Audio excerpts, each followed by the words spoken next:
Méditation de la communauté des disciples du Christ vivant en ce mercredi de la 14e semaine du temps ordinaire, année liturgique B. Évangile de Jésus-Christ selon saint Matthieu, au chapitre 10, les versets 1 à 7. En ce temps-là, Jésus appela ses 12 disciples et leur donna le pouvoir d'expulser les esprits impurs et de guérir toute maladie et toute infirmité. Voici le nom des 12 apôtres.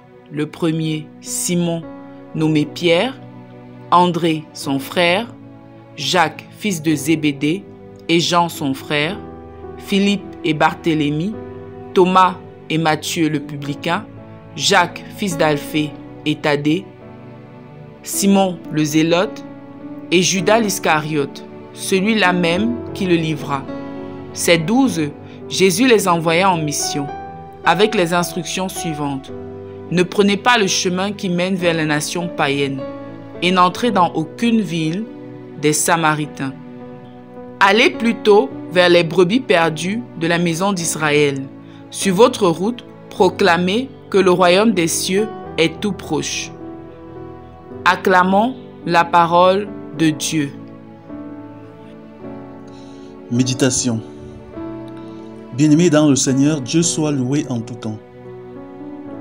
Dans l'évangile de ce jour, Jésus choisit ses disciples ou apôtres et les envoie en mission. Il leur donne la capacité, le pouvoir de guérir les malades, d'expulser les esprits mauvais. Ce qui nous interpelle particulièrement est le fait que Jésus-Christ n'envoie pas ses disciples en divagation ou en errance. Leur mission est bien ciblée, focalisée et précisée, c'est-à-dire que ses disciples savent exactement où ils doivent aller, ce qu'ils doivent faire et ce qu'ils doivent dire. Ils doivent aller vers les brebis de la maison d'Israël et non chez les Samaritains et les païens. Les Samaritains sont des étrangers qui ont occupé la terre de Samarie après que le roi assyrien ait emporté les Juifs en captivité. Cette population s'était ensuite convertie au judaïsme, mais en partie. Ils ont accueilli la circoncision, accepté la Torah, mais ont rejeté tout le reste. Pour cela, les Juifs refusaient de faire bon ménage avec eux. Ils étaient pour eux des païens. Selon saint Jérôme, Jésus demande d'abord d'annoncer l'évangile aux Juifs et non aux païens pour que les Juifs ne prennent pour prétexte, pour ne pas accueillir l'évangile, le fait que ce message est venu de chez les païens. En plus de savoir où aller, les disciples savent ce qu'ils doivent faire. Ils doivent guérir les malades, chasser les esprits impurs, et enfin ils savent quoi dire. Ils doivent proclamer que le royaume des cieux est tout proche. Et nous, qui nous disons disciples du Christ, appelés et envoyés en mission par notre baptême et confirmation, savons-nous où Jésus nous envoie, ce qu'il nous recommande de faire et de dire? Ne sommes-nous pas des envoyés qui divaguent au point de prendre le chemin des païens?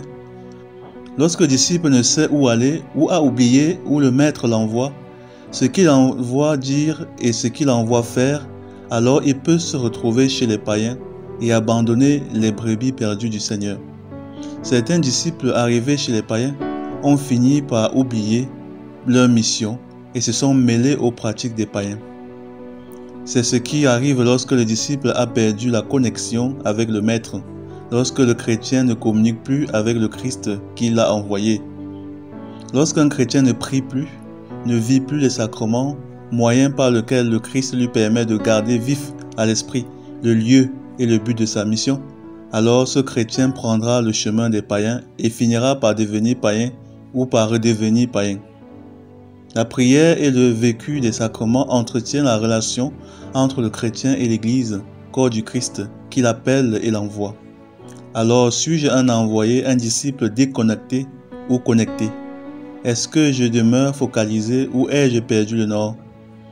Prions et demandons au Seigneur la grâce de demeurer des disciples focalisés sur la mission et non des disciples qui se perdent et transforment leur mission de salut en mission de paganisme. Prions. Seigneur, toi qui par ton Fils Jésus-Christ nous appelle et nous envoie, épargne-nous de prendre le chemin des païens et de nous égarer en chemin, mais que nous demeurions fidèles à la mission pour laquelle tu nous envoies. Par le même Jésus-Christ notre Seigneur. Amen. Intercession. Seigneur, nous te prions particulièrement pour les disciples égarés au cours de leur mission, ceux qui en mission se sont plutôt transformés en païens. Aide-les, Seigneur, à retrouver le nord, à retrouver leur conscience missionnaire. Vierge Marie, intercède pour nous. Exercice spirituel. Répondons à ces questions avec l'aide de notre Dieu.